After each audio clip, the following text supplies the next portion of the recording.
Loop 65. 65.1, A now ache. The celestial inquisition declares you guilty, Twilight Sparkle awoke saying, of heresy, and your sins must be cleansed in blue. The purple unicorn trailed off as her mind caught up with her lips. What? They.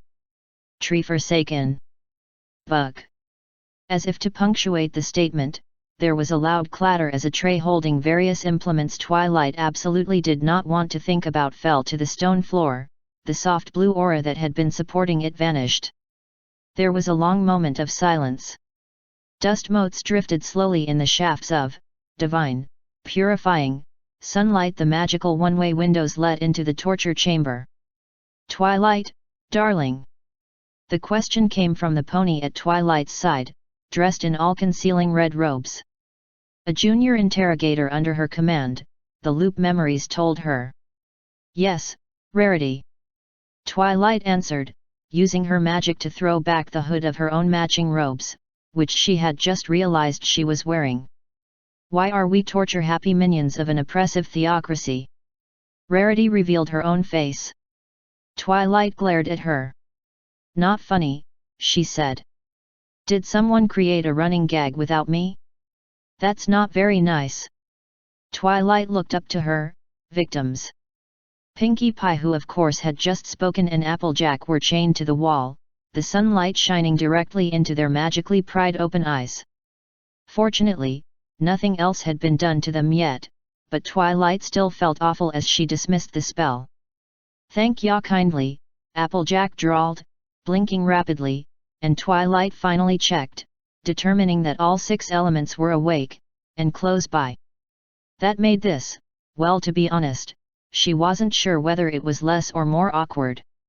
Somehow, her voluminous in-progress research paper A Survey of Applied Friendship in Transfinite Pan-Multiversal Temporal Quasi-Loops did not yet have a chapter on how to handle awaking in the middle of torturing 2 of your closest friends.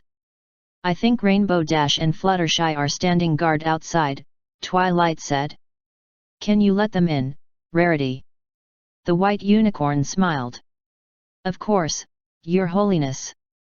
Twilight's glare followed her over to the door, and a few minutes later, 2 black-armored Pegasus mares stomped inside.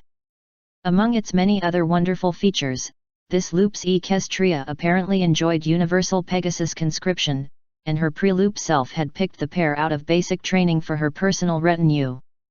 As soon as Rarity closed the door behind them, Rainbow Dash turned to Twilight.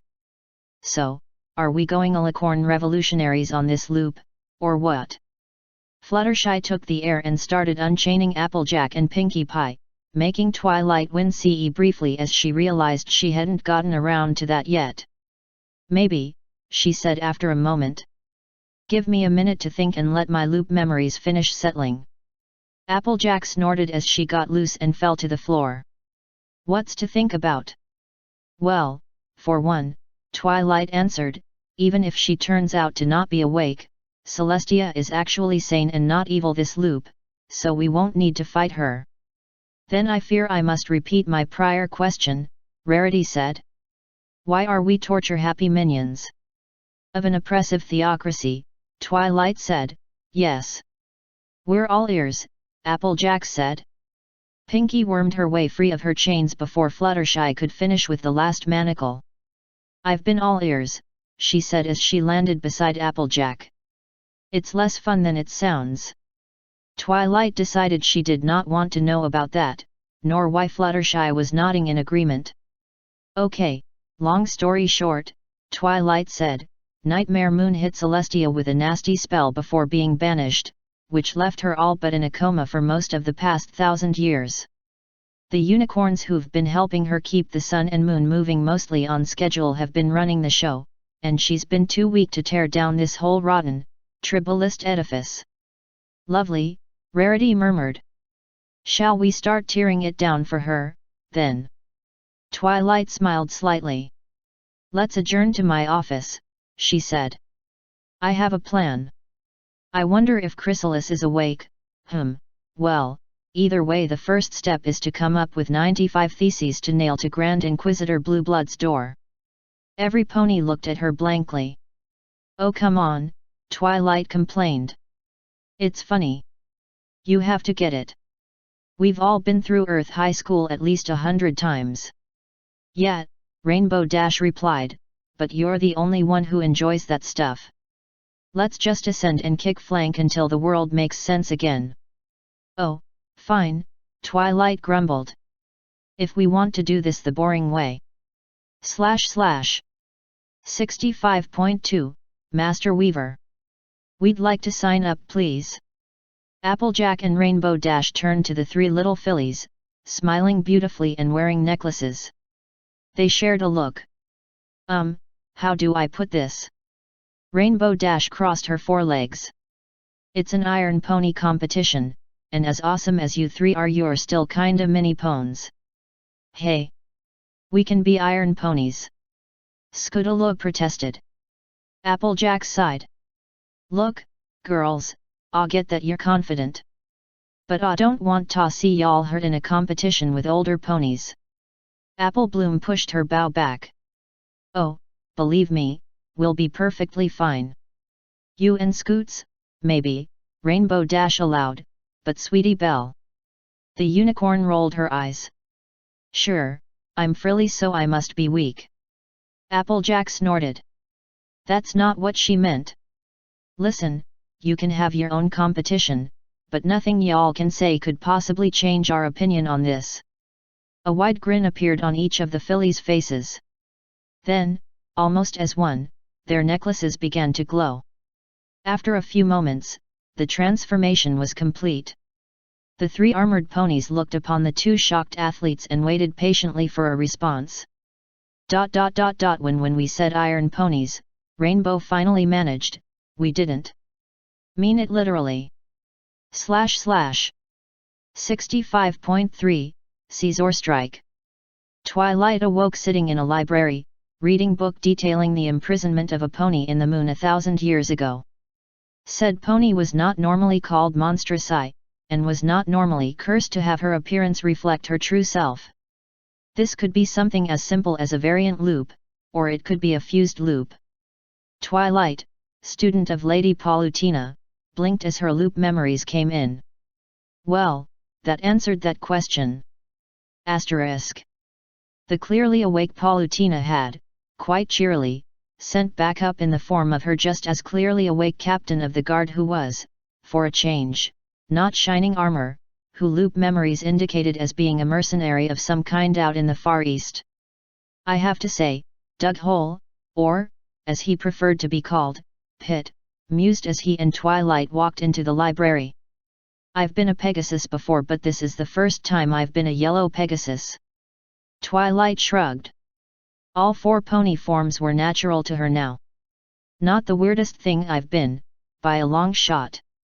That's something I think every looper can agree on. Asterisk. The appearance of Monstrous Eye, mane of snakes hissing at full volume, at the summer sun celebration caused immediate panic, and post-haste evacuation of every single non-looper pony in the building, quite a feat, as this included unawake versions of the other elements of harmony. Twilight herself had felt a surge of absolute terror, before she recognized the effects of the enchantment and brushed it aside. Pit seemed unaffected by the terror field, and met the gaze of Monstrous Eye single. Well, Medusa, he greeted, not quite calmly, but close to it. How long have you been awake? The darkness swirled around Medusa's body, and faded to reveal a much more normal alicorn form. Since the beginning of the loop, of course, she examined herself curiously. I have to say, Goddess of the Moon is definitely an improvement over my usual job. The Pegasus noticeably relaxed. That's good. Most of my weapons aren't made for quadrupedal bodies. Twilight let herself relax as well. I had been wondering about that, Palutena's mental voice echoed over the room. The person you're replacing would normally have at least done something to me. Well, that's not quite true. Medusa grinned, a grin which showed entirely too many teeth. I did take the time to go through your castle's treasury to reappropriate some of the more esoteric items there. I'm pretty sure that's not how you say that, the sun goddess opined. Silence. The darker alicorn pulled a large, ornate mirror out from her subspace pocket, and angled it at Pit. Now, I believe you have an appointment with the Mirror of Truth. The mirror flashed once, and dropped a dark mirror image of the white Pegasus onto the ground. Pit too. Pit greeted cheerfully. Don't call me that, was the instant response, though it had a rehearsed air to it that indicated it was more out of habit than any real vitriol toward the name. The jet-black pony took a single step forward, and immediately collapsed to the ground. Pit. Yes, Pit too. Why am I quadrupedal? Because I am. Twilight felt a headache coming on. This was going to be a long loop. / 65.4, Sinus. Twilight awoke, pushing the hat off of her head with a grumble and almost sliding off the chair sideways onto the floor before regaining her balance. Her eyes slid over the dials of her vessel, remembering a number of loops that started with exploding engines, but it seemed everything was Rarity. Twilight shouted. Yes, Twilight. Rarity ceased her rocking out for a moment, turning the volume down and looking speculatively at the bag in her hands. Are we flying through space in a Winnebago? The white Pekingese wog, half woman, half dog, all fabulous, checked her loop memories. Yes dear, it seems we are. Rarity shrugged and popped a treat into her mouth, shrugging again at the taste and heading for the cockpit. Oh good. I was worried I was hallucinating. Incoming hail. I think you. Audio only, Rarity, please. Oh, right, it's this one. Hello Lone Star. The video screen greeted. Oh. Sorry. Rarity blushed. Hey, Vinny. What do you want? Twilight quickly began running through her loop memories, didn't need any support. No. The mechanical man twitched, it's not what I want. It's what he wants. Pizza the Hut. Chorused the two displaced ponies. They shared a glance, and then simultaneously face-palmed. I'm thinking this loop may be entirely too silly. Asterisk. No.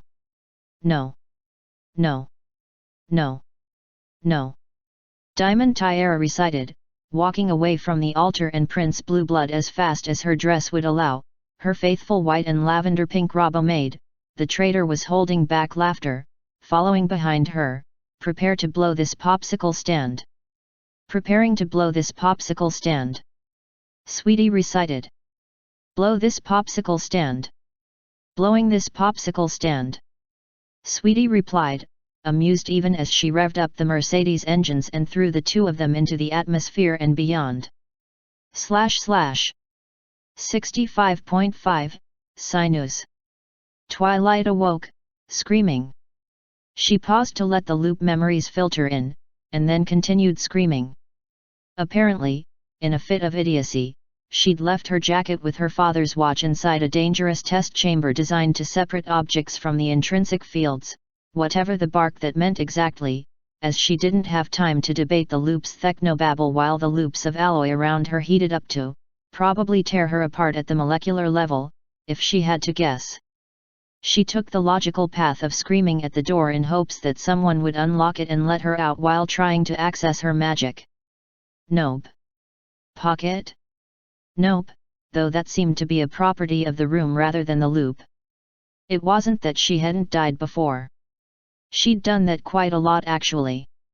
And with her waking up in almost certain danger of dying, this was probably one of those loops with odd and varied definitions of death anyway.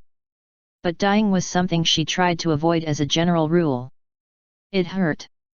All for naught, it seemed, as the scientist outside delivered the bad news.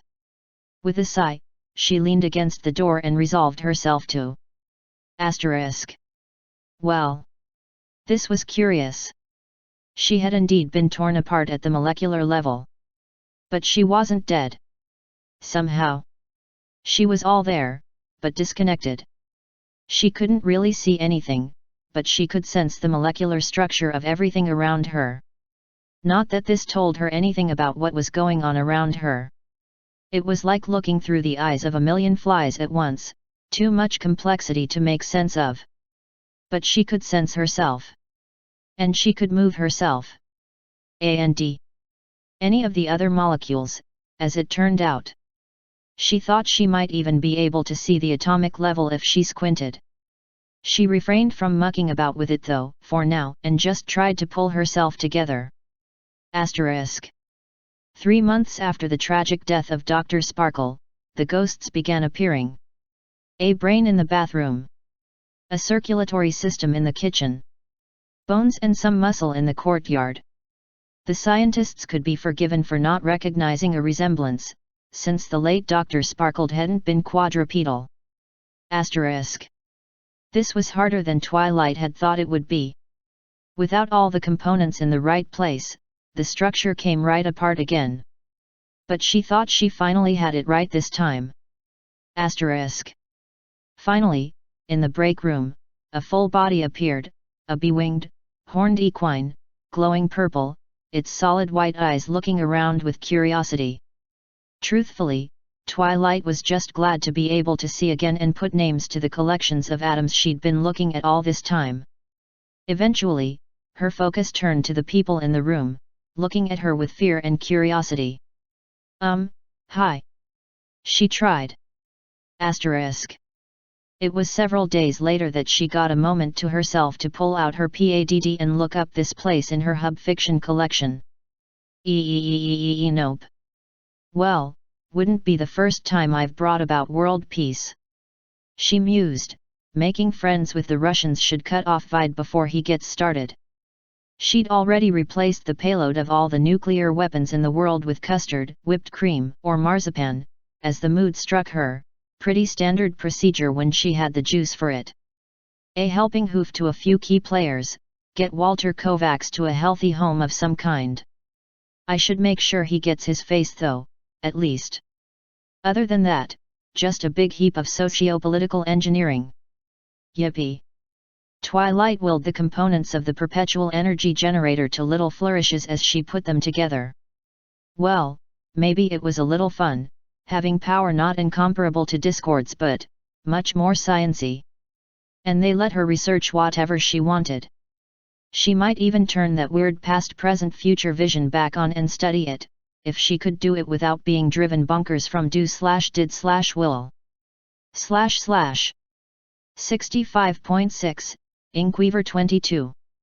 Trixie waited in the shadows as the bear wearing yellow shorts and a blue backpack entered the tent shaped like her pointed hat. Her loop memories informed her that she was replacing a shamaness that used her transfiguration magic to help the local heroes. Anyone home? Called out the bird that was riding in the bear's pack. Smoke began to fill the tent and the lights dimmed.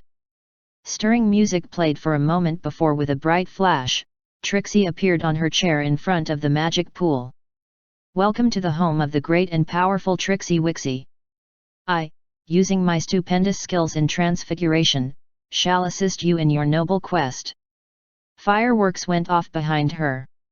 It wasn't often that the show mare got to perform for a new audience, so she sold it for all it's worth.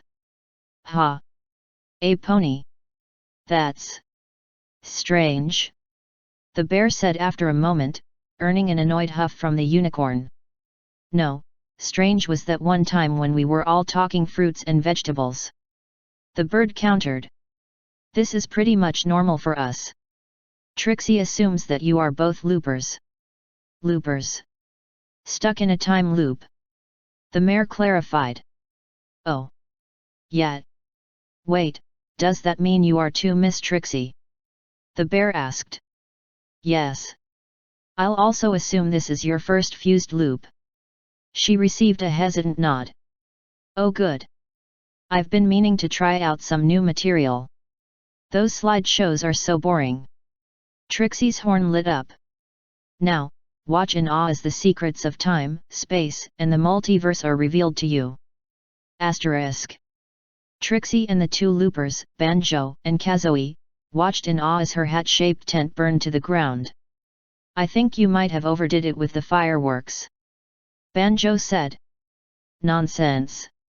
One can never have too many explosives. Remind me to not show her grenade eggs. Kazoe murmured. Unfortunately, she was overheard. Grenade eggs? Trixie has not yet experimented with this concept yet. A shiver ran down the bear and bird's spines as a feeling of impending doom filled them. You mentioned a slideshow. Banjo quickly interrupted. Ah yes. I suppose it'll have to do until I perfect my technique. She reached into her mane and pulled out a projector, causing the other two to blink. Once we're through you'll have to show me these wondrous eggs of yours. Dread filled them as Banjo's distraction failed. They watched the presentation without interruption, wondering what kind of trouble they just caused and silently begged forgiveness for it. / 65.7, Dalksine, Indolatio. Apple Bloom? What are you? Twilight started. The two were apparently replacing the pawns or something. Though that made no sense, since their canonical daughter was still running around A&D. She shook her head to fight off a headache. No use making sense of the hovers, that's why it was read-only. This brought her back to the filly in front of her, surrounded by bits and bobs, wires and tech, that she'd scrounged from the TARDIS. I'm learning how to build a sonic screwdriver. The unicorn shook her head. But it's a read-only loop. This sort of technology. Not if I build it myself after we leave. An incredulous head tilt. That isn't going to. Yes it will. The younger mare snapped. Twilight decided to leave the filly be. She really liked the doctor's DSX matchstick. Asterisk.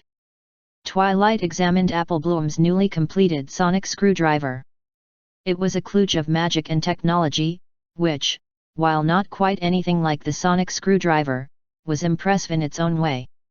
Let's see here, you attached a tricorder, an omni-tool, a matter manipulator, a rod of lordly might, and that's an impressive amount of duct tape you've got there, said Twilight as she ran her eyes up and down the device. Well, it's just a proof of concept. I'm going to field test it with Sweetie and Scootaloo and then refine it when I'm done. / 65.8, Detective Ethan Redfield. Looper Conference, Part 1. At first, this loop seemed similar to the other adventures in Elder Tales, awakening in front of his computer with hours to spare before the Novasphere Pioneer update would activate. First thing he did was message Akutski with the predetermined awake signal. Sometimes, they would start as new characters, Akutski as female every time, others they would meet up and explore the real-world Japan. Their loop varied in length, lasting up to a year in-game, but in real life that translated to 30 days. The two had just about decided to start new characters when an email appeared on his screen from an unknown account. Curious, since he had never received an email the day prior to the update, he opened it. Unconsciously, his mouth curved into a cheerful grin, returning a reply immediately, bring your entire guild to the Akibahara server and make sure everyone is online at midnight. With that out of the way, he messaged Akutski that they would have to start new players another time, sending the appearance-changing formula along with the message. Asterisk. Akihabara server, the day of the apocalypse. Almost immediately, Shiro knew something had changed. Some of the adventurers he ran into were a lot more relaxed than those who were unawake, like they had lived through stranger things.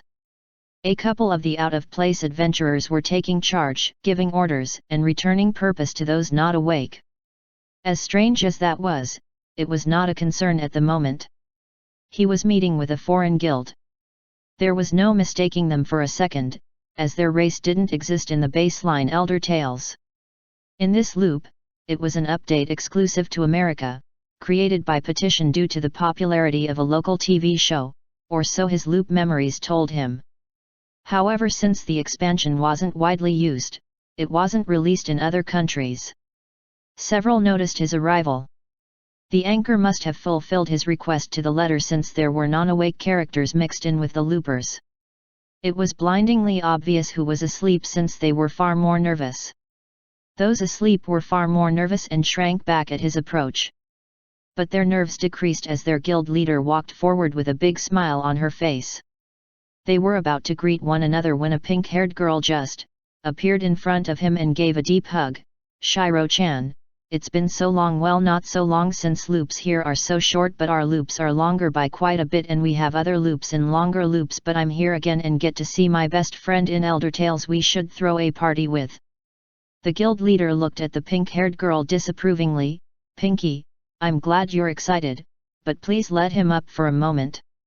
Pinky bobbed her head, okay, and released the enchanter. Shiro chuckled, good to see you too, Pinky.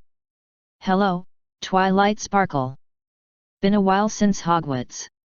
The leader of the Lunar Republic, Twilight Sparkle, gave a big grin of her own. Come on. Let me introduce you. Shiro's eyes danced above each adventurers. Each one had a name, race, class, and subclass along with their level number. Twilight Sparkle. Equine Tail. Level 90 Sorcerer. Level 90 Scholar, Looper. Pinkamena Pinkie Pie. Equine Tail.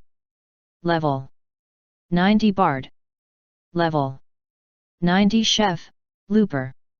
The enchanter remembered their previous discussion on Equestria, putting names to faces.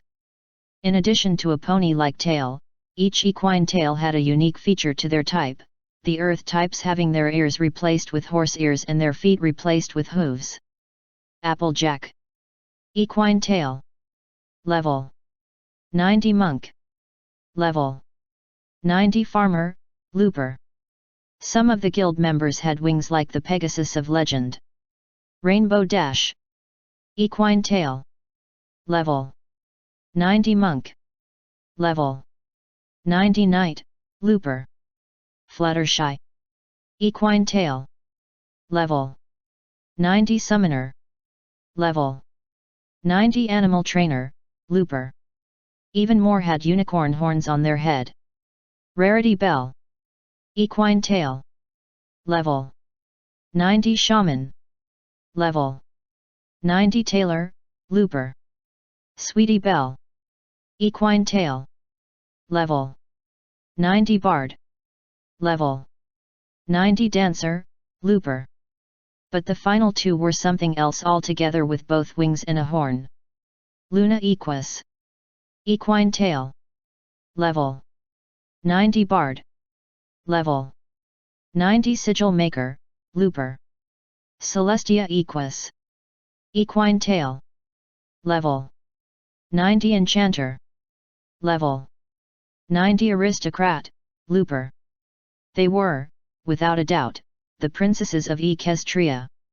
The wind kicked up, tugging at the hem of Shiro's robe as he gave a low bow. My princesses, let me be the first to welcome you to the Elder Tales loops. Luna rolled her eyes.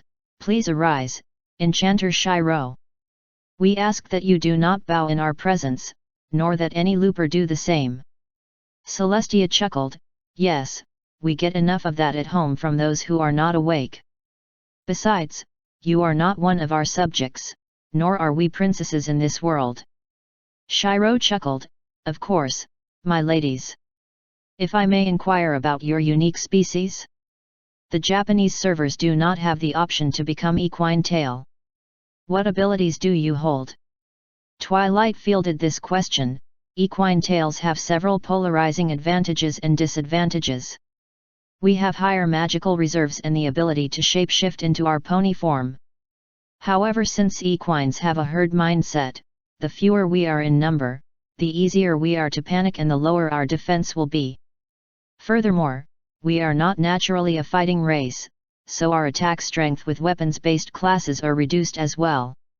With that, she shifted into her pony form, then back to half human, half equine. Shiro sighed. Sounds like a difficult species to play. In America, we're commonly mages due to our high magical reserves. Our race also allows us to play as monks without reductions to our attacking stats. Finally, we countered the penalty to our defense by always fighting in groups. Shiro muttered to himself. While they talked, the non-awake players wandered off, trying to get a feel for the moss-covered, forested city of Akiba. Their talk, though, ended when Akutsuki appeared in the middle of their group on one knee in front of Shiro. It showed just how much these loopers had been through that none of them, not even Fluttershy, blinked at her arrival. Akutsuki, you shouldn't just appear in the middle of groups like this. Forgive me, Shiro, but have you checked your friends list recently? Shiro's menu opened a second later and the friend list took up most of the screen. The list scrolled down as Shiro read name after name. The first name he noticed was Marielle's, or more appropriately where Marielle should have been. It had been replaced by another name, one he didn't immediately recognize until he called upon his loop memories. As he scrolled down, several names had been replaced by others. He needed to figure out what was going on, so he sent a call out to Marielle's replacement. Asterisk. So you are the anchor of this loop? Asked Marielle's replacement. Shiro was unsure how to act beyond nodding. Part of what made him speechless was their guild hall. They had entered the main guild building and then traveled to the replacement's guild room, located in the same spot as Marielle's. It was like they had opened the door to another dimension altogether, a forested dimension with a single oak tree with pavilions attached on all sides. There was a river flowing on one side of the massive tree and countless wood and hay huts surrounding the previous pavilions. This was not in Shiro's loop memories. Allow me to reintroduce myself. I am Sally Acorn, Guild Master of the Underground. Sally Acorn. Foxtail. Level 90 Shaman. Level 90 Aristocrat, Looper. Surrounding her were members of her loop. He only recognized two by name. Sonic Hedgehog. Whirrcat. Level 90 Monk. Level 90 Tracker, Looper. Miles Tails Prowler. Foxtail. Level 90 Swashbuckler. Level 90 Mechanic, Looper. He pushed his glasses to the bridge of his nose. If Crescent Moon was replaced by Underground, it was possible that other guilds had been replaced as well, and he could be hosting a lot of extra loopers. / 65.9. Well, this is most overdue, Princess Luna noted. I had heard of such loops from several of your cohort, and was wondering if there was some criterion I did not fulfill. Her sister, Princess Twilight, shrugged. Apparently not. Any choice on which elements you take? Well, magic is yours, Luna nodded. I think mayhap I shall take honesty, alongside laughter and kindness. Does this work for you? You really don't need to do the whole archaic speech thing, Luna. Twilight picked up the two necklaces and slipped them on her wings. Right, I assume you know how to use these. You assume correctly. Asterisk. Well, job done, Twilight said with a smile. That went a lot more smoothly than normal. It went rather more smoothly than it did the first time Celestia and I faced the chaotic one. Far be it from me to suggest Sully was perhaps less experienced at the use of the elements then than you are now, but, Luna trailed off. Twilight chuckled. You're suggesting it, all right. Okay, what now? Are you comfortable with handling the day? Luna asked. I am most experienced with the night, but... Actually, I had an idea. What about this? If the moon is in the sky, you're in charge. And we move things so the lunar cycle is about 4 days. If my mental calculations are right, that puts us at a schedule of 16 hours each, moving around the calendar. Twilight cast a spell on a nearby plant, turning it into a sky chart. Does that make sense? Luna perused the paper. It seems to hold together. Excellent. Asterisk. Well, we wanted interesting proposals, Twilight said absently, holding up the document to the light. There were diagrams. There were scribbled notes in spidery handwriting. There was a cost-benefit analysis that seemed to assume that having the moon permanently looming overhead was cool. And there was an approved stamp in the deep blue ink of Luna's personal seal. Oh, well. In for a bit, in for a lot of bits. Twilight shrugged, and slapped her own personal seal on next to Luna's one. Asterisk. It had taken 10 years to get this far. First, the moon had been moved into a geostationary orbit, so it neither rose nor set. That had been relatively easy, though working out a truly stable position for an object that large had been somewhat nerve-wracking and resulted in 3 months of Twilight trying to solve the three-body problem, before giving up and using a computer simulator. Step 2 had involved importing a substantial amount of extra atmosphere. That had entailed setting up a cracking plant on a convenient outsystem satellite, increasing the partial nitrogen pressure, and moderating the oxygen level increase to avoid causing medical problems. After a Roche limit calculation had come up at nearly 1,000 km surface distance, Twilight had resorted to magically increasing the apparent density of the entire moon with a series of epic-grade spells. A Dovin basal would have been easier, but she didn't have one. And Luna had only mumbled a little about ruining the purity of the exercise. And finally, the moon had had an atmosphere of equal density to the current equestrian one added. Tonight, however, was the moment of truth. Ready? Twilight asked. Luna nodded. Together, their horns lit. And the moon began to slowly approach. Asterisk.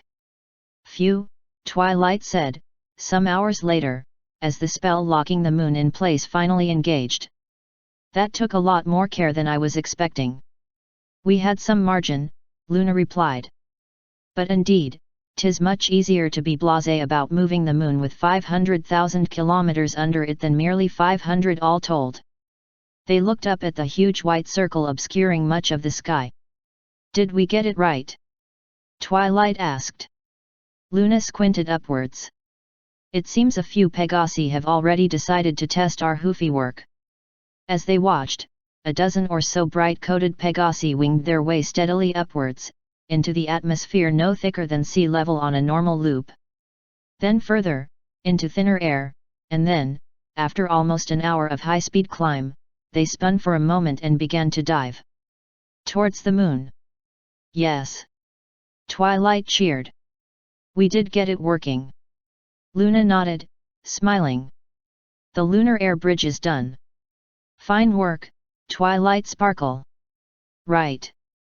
Now, space elevator time. Well, lunarvator. Asterisk. Was that my normal sister I saw leaving? Luna asked Twilight. Yes, that's right. Twilight smiled after the door Celestia had left out of. I asked her to set up an observatory on the anti-Equestria side of the moon, because that way she'll get more sun. She likes the Sunday. So, she is your student? Luna nodded to herself. I wonder if I might be able to track down Cadence. / 65.10, Griffon. Waking up in her bedroom in her family cottage wasn't unusual, nor was waking up to not find her dog there given their usual loop start had him being kept by neighbors. What was odd this time was the fact that she was a bipedal, bat-winged horse, her usual curly dark hair replaced by a slightly longer dark mane. Pony-fused loop of some kind. The young girl wondered aloud. It wouldn't be the first time she had ended up as an anthropomorphized creature, and she had heard there were looping ponies. She needed to talk to her mother about who her cousins were, since most likely the only way the loop would end up like this was if one or more of them had been replaced given they were the main group, and she couldn't feel their presence in her mind at the moment. Timmy, she reached out with her mind, grabbing some clothes from the wardrobe and snorting to herself when she found they were already adapted to her body form. Even without loop memories, she could tell that anthroponies weren't going to be unusual this time out. How would it affect their tastes though?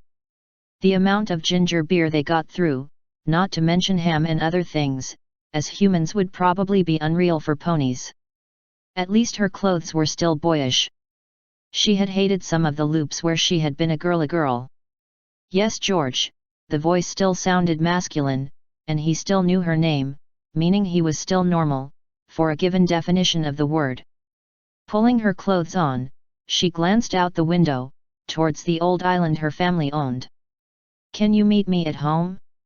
I think we've got some type of fusion with that pony loop, but I need to check with Mom first. There was a mental snort of amusement from Timmy. I had noticed. It seems every human is now a pony, though I'm still a dog.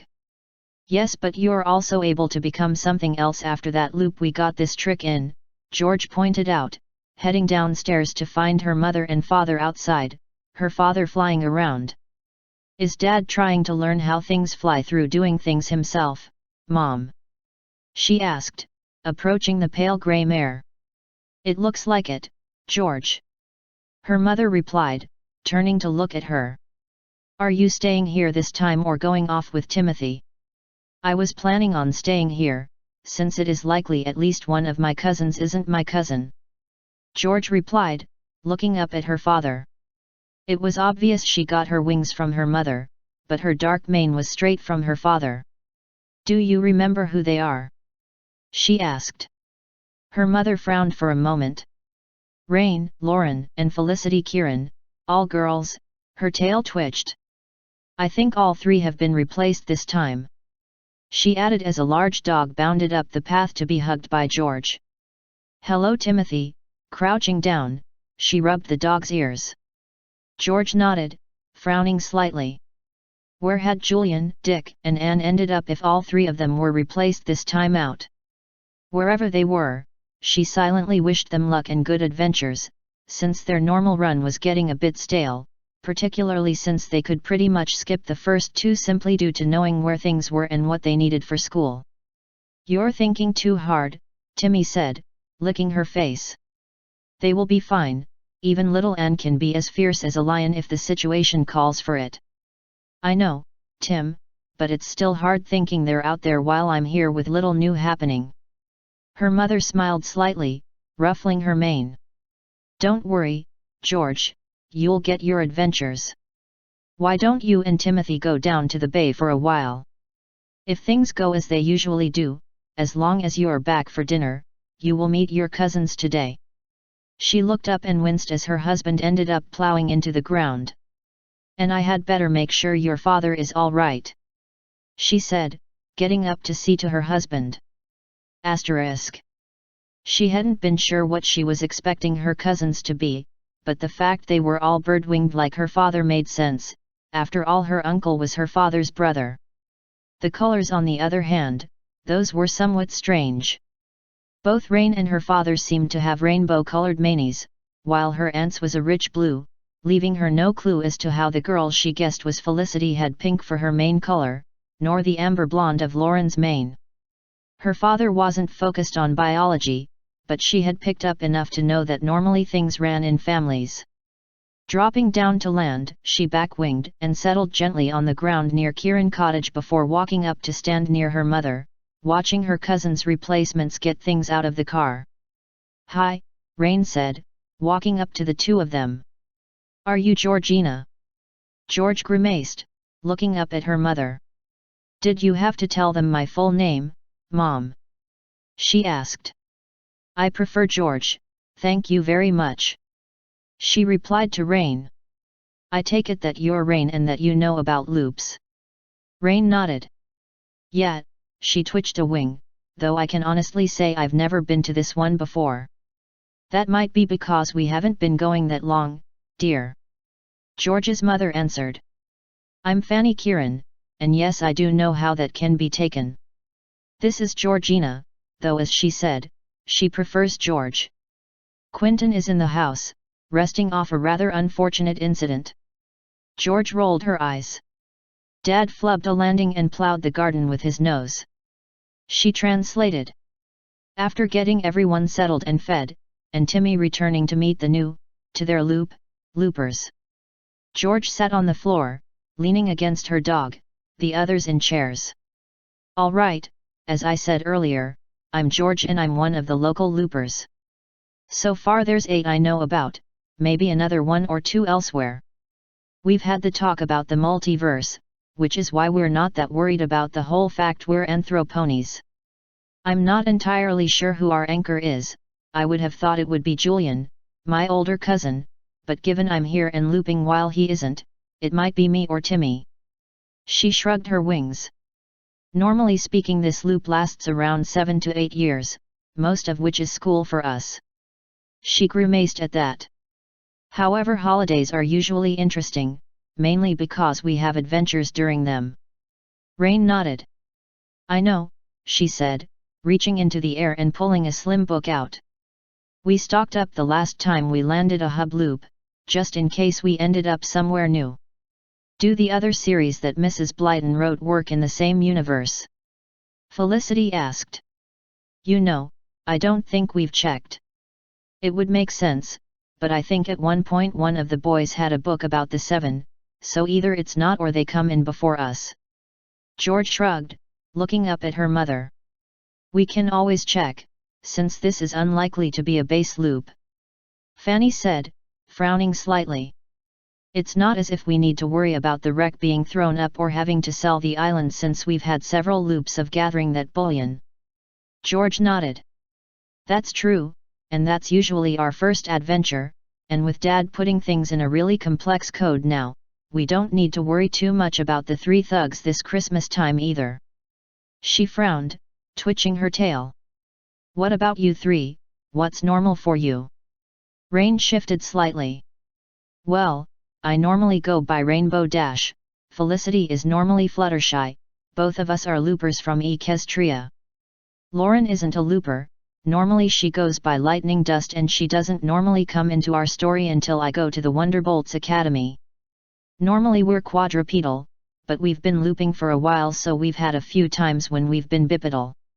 I think Lauren's been working off in loop memories, meaning she's probably not going to think outside the box too often.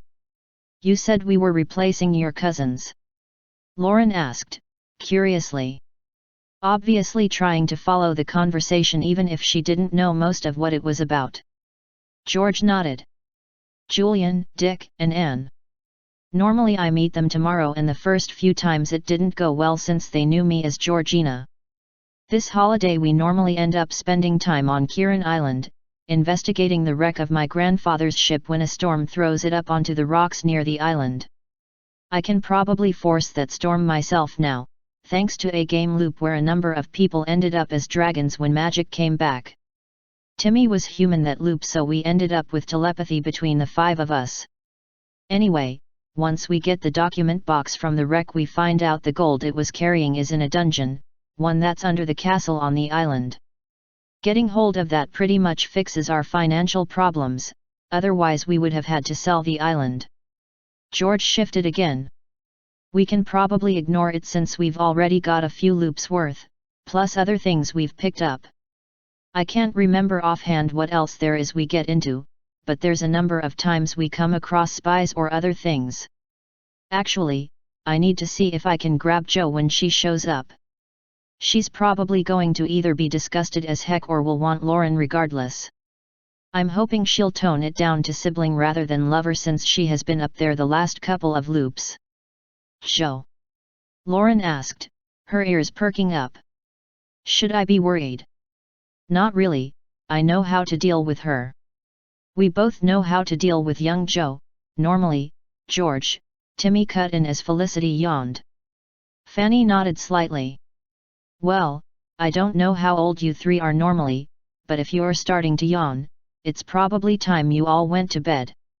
We can continue this tomorrow and George can show you the town and bay. She frowned. If your wings work as well here as they do normally, she can probably show you the island as well. George rolled her eyes at her mother before getting to her feet. Come on, I'll show you where Julian, Dick, and Anne sleep. She said, Timmy getting up behind her as she started out of the room. Asterisk. Looking up at the clouds overhead, the dark-maned pony frowned. His memories were telling him that he should be clearing them for later tonight and tomorrow morning for the summer sun celebration, but it seemed a waste to have to fly up to each one and burst them like soap bubbles. Closing his eyes, he reached for the power he knew he still had, his body starting to blacken and become wispy as he drew on the energy, drawing the clouds together. Pegasi seemed to have the ability to manipulate the weather here, but it wasn't to the degree that an heir of the storm could, much less a storm lord. The clouds above unraveled, sending down a light, misty rain across the town for a few minutes as he opened his eyes again, his body returning to normal.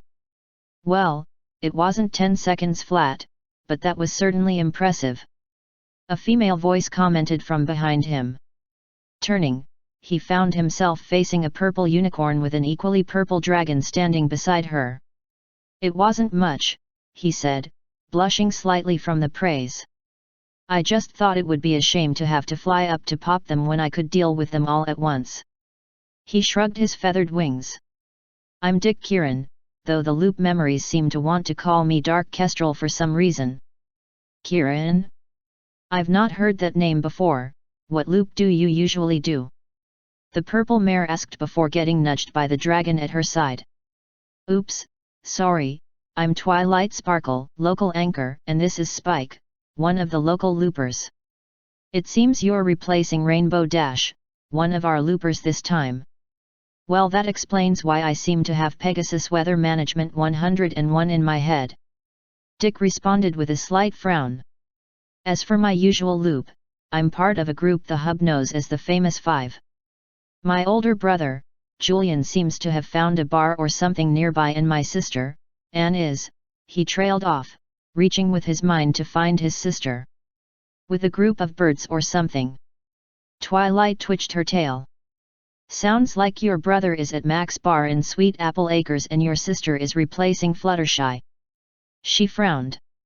That means we won't be able to use the elements, though I think Luna is awake this time, so we won't need them for a while anyway. She motioned for him to follow her and set off towards Fluttershy's cottage. How much do you know about loops, and how did you do that with the clouds? Following her, Dick shrugged his shoulders. I know the basics of them. The world tree, the problems, that there can be fused loops and such. I haven't really looped that much that I know of. Certainly not to places like this, though we did have. I think it was Naruto ended up taking Uncle Quentin's place once, he explained the basics. Not too long after that, we ended up in a game loop, the fused ones where there's nobody to really do anything, so you just get random quests and such. I know the type. I've been to the Dungeons and Dragons world a couple of times, the last time was going through this massive dungeon. We had one called Fireborn. It and Shadowrun are functionally similar. Magic returns to normal Earth, bringing with it a lot of fantasy creatures.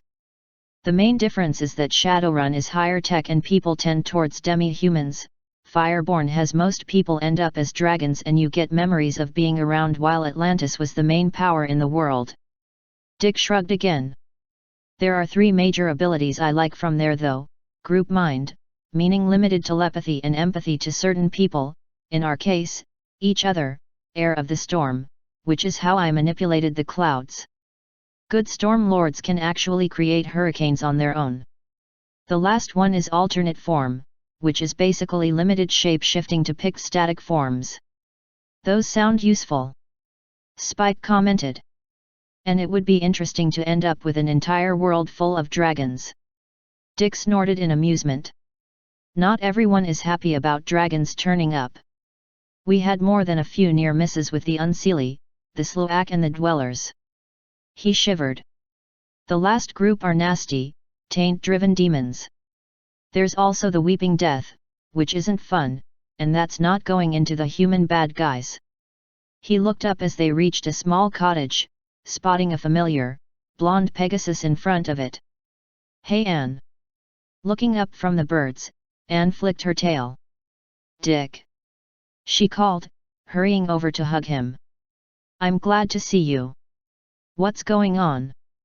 You're in Equestria, apparently replacing Fluttershy, one of our loopers. Twilight cut in. Twilight Sparkle, local anchor. This is my assistant, Spike, also one of our loopers. Anne nodded slightly, taking a pro-offered hoof and shaking it. And Kieran. She turned to her brother. Any idea where Julian, George, and Timmy are? Julian's found a bar. Dick rolled his eyes at that, though he couldn't blame his brother considering the fact that their home loop didn't seem to move on the same timescale for everything, leaving them at some ambiguous age between 10 and 20 for 7 years. George isn't here and neither is Timmy, I'm guessing they're still back home. Right, Twilight said. Since I know where your brother is, I'll lead you to him and hopefully we can avoid setting Pinky off with a massive party again. She paused, looking up at the sky. Or getting annoyed because you all showed up and she didn't do a welcome to Equestria party for you. She added, leading the pair towards Sweet Apple Acres. Asterisk. It had actually been a fun few days for the 5 of them, certainly more interesting than the normal holiday she had at the beginning of her loop since they could actually fly now. Of course with her loop memories, they had gotten the gold, again, and set up the bank account with it so that Kieran Island would never go up for sale. One interesting thing they had learned thanks to her mother's checking. It seemed that most of the groups that the Hub universe had written by Enid Blyton looped as one universe about half the time, though they each had their own anchors and did loop independently.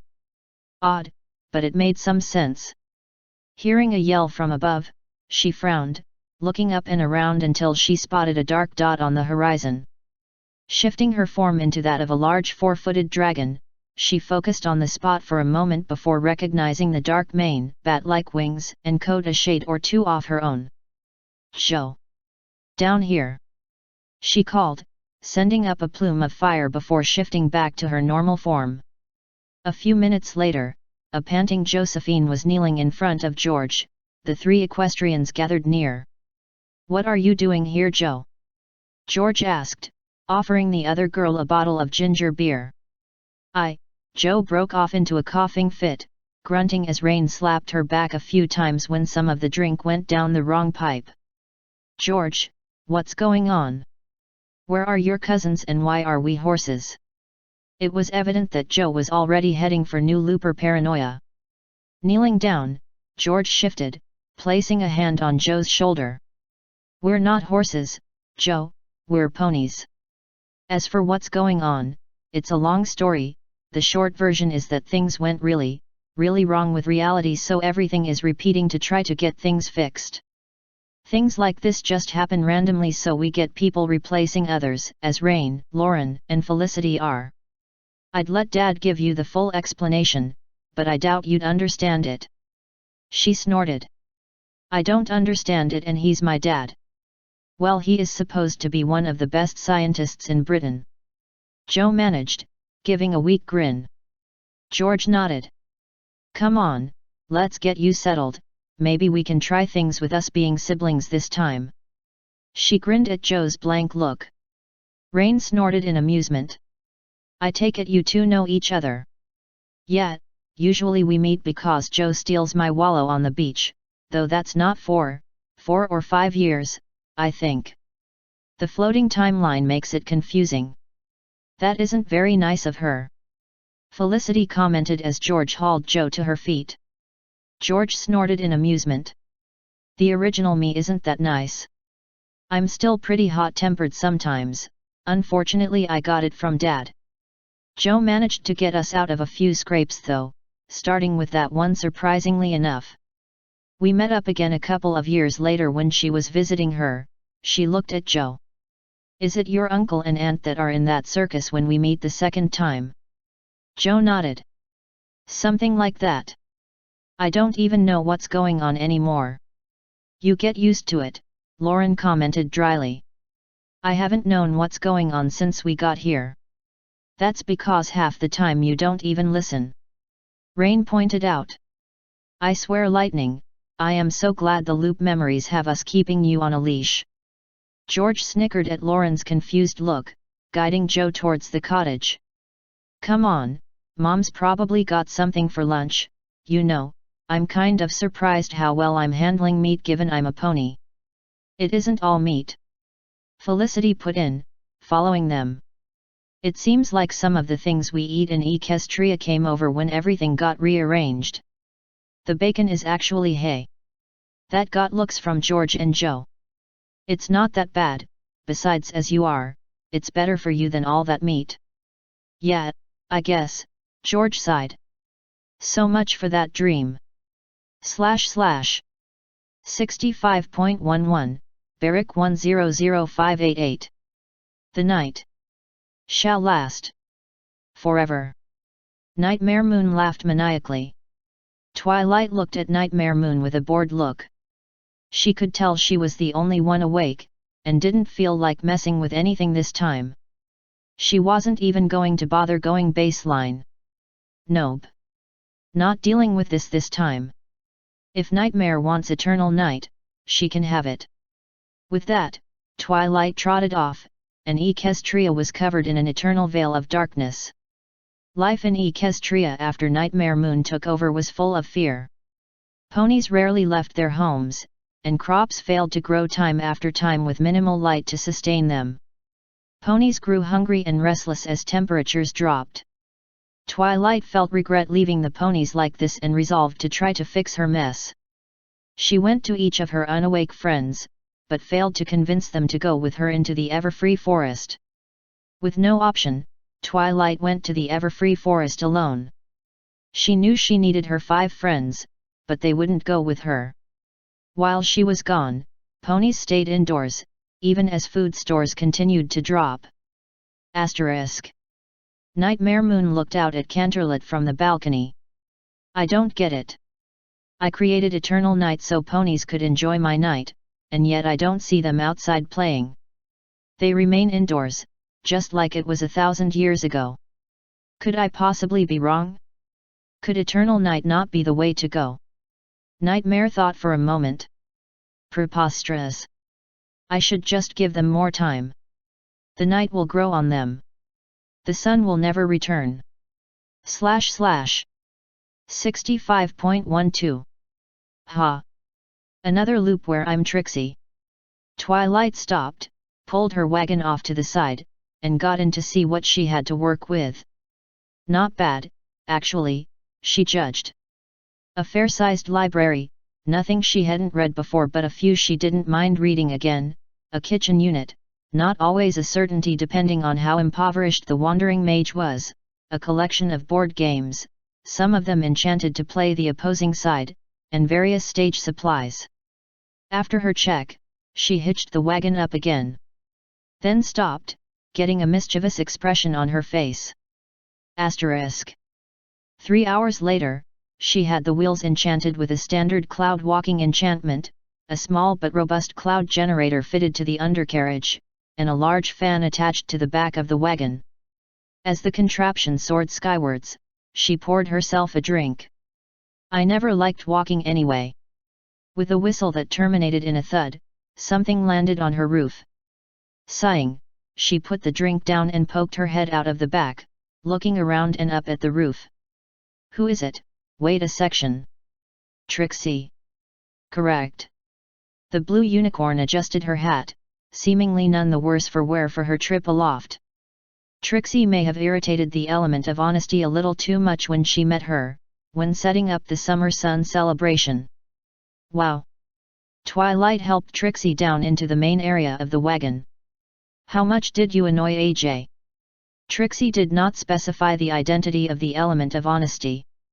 The sorceress looked around. I like what you've done with this place, by the way. The potted plant really ties the room together. Trixie, focus. Oh, right. Trixie shrugged. It's awake, Gilda. She gale-stormed me across half the country. Oh. Twilight blinked. Oh, neat. So it's one of those loops, huh? Can you two handle the elements together? Trixie waved a hoof. We get along like a house on fire. Complete with screams. We may alienate the other elements, though. Just use Pinky as a go-between, Twilight recommended. Want a lift back? Certainly. Trixie will use the time manufacturing a parasail for a suitably epic triumphant return.